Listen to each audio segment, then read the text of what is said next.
उत्तर प्रदेश के आगरा में एक और धर्मांतरण गैंग पकड़ा गया जिसका 7 राज्यों में कनेक्शन है। 7 राज्यों में पूरे गुर्गे उन्होंने पाल रखे हैं। स्कूल कॉलेज के आसपास वो गुर्गे घूमते रहते हैं और वहां जाके हिंदू बेटियों को ट्रैप करते हैं। इसके पहले छांगुर जलालुद्दीन का गैंग पकड़ा गया, उसका तो 600 जिलों में है। 5000 गुर्गे हैं उसके पास। 600 जिलों में 5000 गुर्गे का मतलब एक जिले में लगभग 80 से 90 गुर्गे। एक जिले में कॉलेज कितने होते हैं? 8 या 10 कॉलेज, यानी हर जितने भी भारत के कॉलेज हैं वहाँ पे 8-10 गुर्गे छांगुर के घूम रहे हैं। या तो एडमिशन ले चुके हैं, एडमिशन नहीं लिए हैं तो वो बाहर रहते हैं, गेट के आसपास मंडराते रहते हैं बाइक लेके, कार लेके, और उनका केवल और केवल एक ही टारगेट है, हिंदू बहन बेटियों को टारगेट करना। सवाल ये है, ये तो हो गई समस्या, समाधान क्या है? और दूसरा, जब छांगुर जलालुद्दीन का नेटवर्क 600 जिलों में है तो उत्तर प्रदेश में केवल 80 जिले हैं। इसका मतलब 520 जिले यूपी के बाहर के हैं। 520 जिले यूपी के बाहर के हैं और वो बिहार में भी वो हैं, झारखंड में भी हैं, उड़ीसा में भी हैं, मध्य प्रदेश महाराष्ट्र में भी हैं, गुजरात राजस्थान में भी हैं, हरियाणा पंजाब में भी हैं। तो बाकी राज्यों में उत्तर प्रदेश की तरीके से कार्रवाई क्यों नहीं हो रही है? धर्मांतरण राष्ट्र की सुरक्षा के लिए खतरा है। जो राष्ट्र की सुरक्षा के लिए खतरा होता है उससे निपटने के लिए हमारे पास कानून है, NSA, national security act. Uttar Pradesh में धर्मांतरण कराने वालों पे एनएसए लगाया जा रहा है, बाकी राज्यों में एनएसए क्यों नहीं लग रहा है? धर्मांतरण देश की एकता अखंडता के लिए खतरा है। जो देश की एकता अखंडता के लिए खतरा होता है उससे निपटने के लिए हमारे पास कानून है, यूएपीए।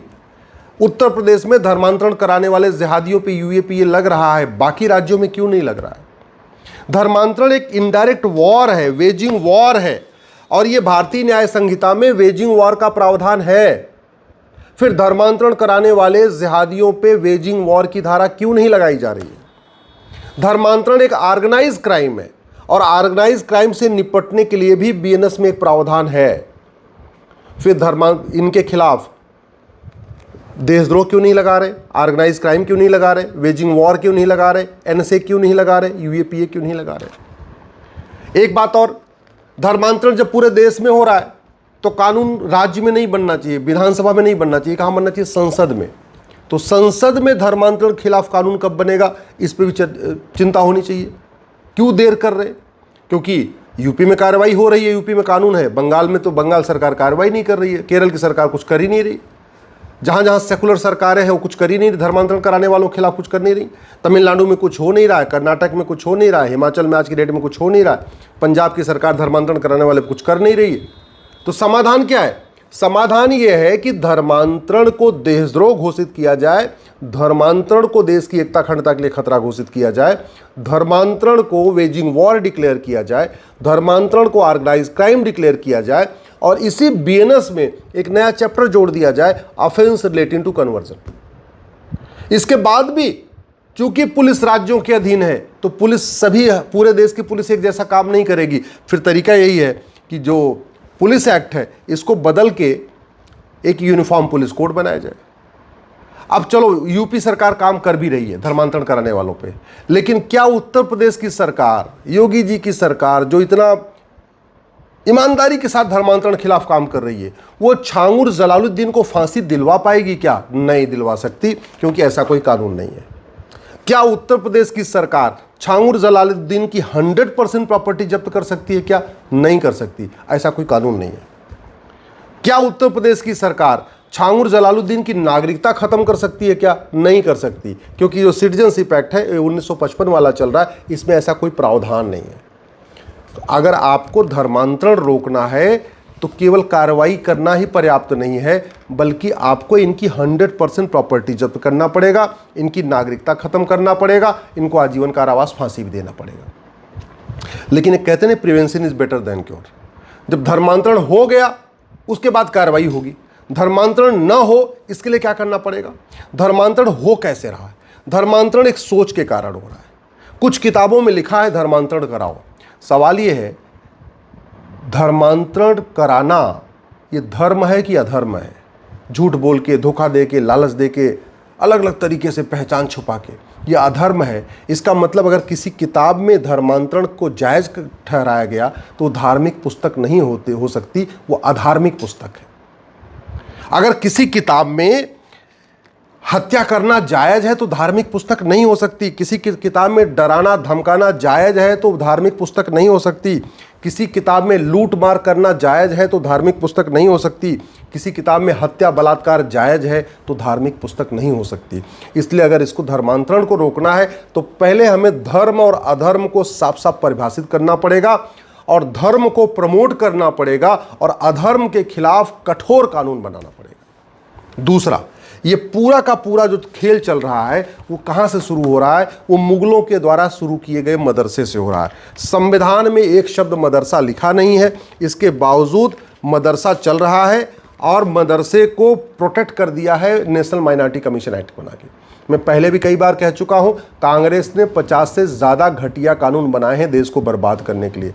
एक भी कानून छूटेगा फिर भारत नहीं बचेगा। इस नेशनल माइनॉरिटी कमीशन एक्ट को ख़त्म करिए और ये जो राइट टू एजुकेशन एक्ट बनाया था इसमें इक्वल शब्द जोड़ के इसको राइट टू इक्वल एजुकेशन कर दीजिए और पूरे देश में समान शिक्षा लागू करिए। 16 वर्ष तक सबकी समान शिक्षा, 10वीं तक सबकी समान शिक्षा, यही इसका समाधान है और कोई समाधान नहीं है। जब तक किताबें वो चल रही हैं और फेथ के नाम पे चल रही हैं, जो नफरत सिखाती हैं, एक दूसरे के प्रति अत्याचार करना सिखाती हैं, एक दूसरे से नफरत करना सिखाती हैं, एक दूसरे के प्रति पाक नापाक की सोच सिखाती हैं, ऐसी किताबें जब तक चल रही हैं ना तब तक शांति नहीं आ सकती। धर्मांतरण अगर रोकना है तो सबसे पहले आपको ड्रग रोकना पड़ेगा, क्योंकि जो ड्रग के ज़रिए कारोबार हो रहा है, नशे का कारोबार होता है, इसमें जो पैसा आता है इसका 50% पैसा ऐसे ही भारत को बर्बाद करने पे खर्च हो रहा है, धर्मांतरण कराने वालों की फंडिंग पे खर्च हो रहा है। धर्मांतरण रोकना है तो जो 2010 में FCRA कानून बनाया था कांग्रेस ने, इसको ख़त्म करना पड़ेगा। इसके ज़रिए बहुत बड़ी फंडिंग आ रही है। कांग्रेस ने कानून बनाया इसी काम के लिए था, यहाँ फंडिंग आती रहे और देश को बर्बाद करने के लिए लोगों को पैसा मिलता रहे।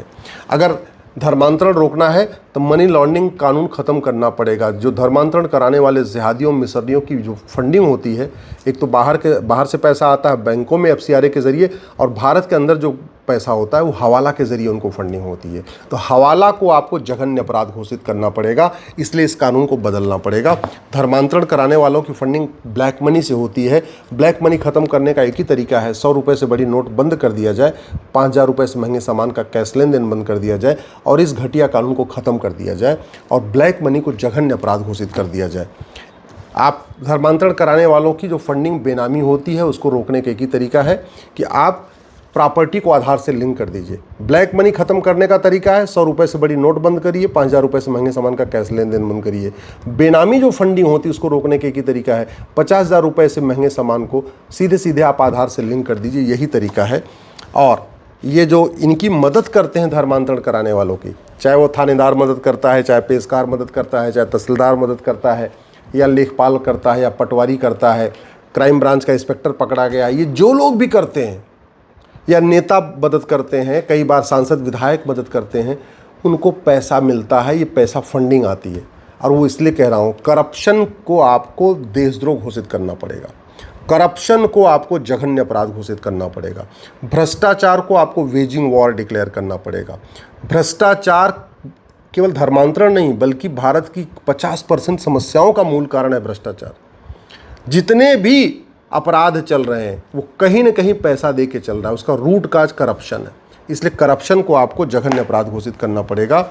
ये जो ज़मीन लेके बैठे हुए हैं इनकी सारी ज़मीनें वापस करनी पड़ेंगी, जो अंग्रेज़ों ने बांटा था ज़मीन, या जो वक्फ बोर्ड 40 लाख एकड़ ज़मीन पे कब्जा करके बैठा हुआ है, उस ज़मीनों से उनको जो किराया आ रहा है, जो उससे ज़मीनों से उनको आय इनकम हो रही है, उसका उपयोग किया जा रहा है धर्मांतरण कराने वालों को फंडिंग कराने के लिए। और नकली दवाओं का जो कारोबार होता है, इससे जो पैसा आता है उससे भी धर्मांतरण कराया जा रहा है। तो धर्मांतरण कराना है तो सबसे पहले धर्म और अधर्म को परिभाषित करना पड़ेगा, सारी किताबों की रिव्यू करना पड़ेगा, समीक्षा करना पड़ेगा।